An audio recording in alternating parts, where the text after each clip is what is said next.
Act 1891 under the heading Conditions of Employment were two considerable additions to previous legislation. The first is the prohibition on employers to employ women within 4 weeks after confinement, childbirth. The second, the raising the minimum age at which a child can be set to work from 10 to 11. Factory and Workshop Act 1895, main article. Factory and Workshop Act 1895. The main article gives an overview of the state of Factory Act legislation in Britain under the Factory and Workshop Act 1878 to 1895. The collective title of the Factory and Workshop Act 1878. The Factory and Workshop Act 1883. The Cotton Cloth Factories Act 1889.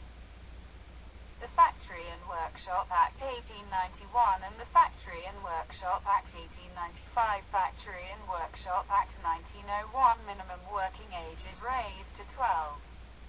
The Act also introduced legislation regarding the education of children, meal times, and fire escapes.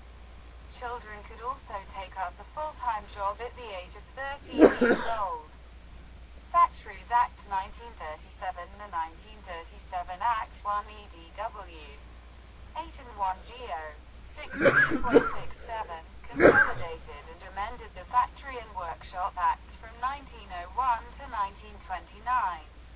It was introduced to the House of Commons by the Home Secretary, Sir John Simon, on the 29th of January 1937 and given royal assent on the 30th of July.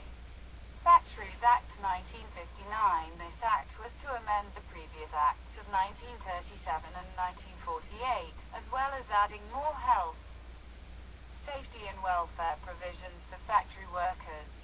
It also revoked Regulation 59 of the 1939 Defence General Regulations. The Act is dated the 29th of July 1959, 144. Factories Act 1961. Main article. Factories Act 1961. This Act consolidated the 1937 and 1959 Acts. As of 2008, the 1961 Act is substantially still in force, though workplace health and safety is principally governed by the Health and Safety at Work, etc. Act 1974 and regulations are made under it.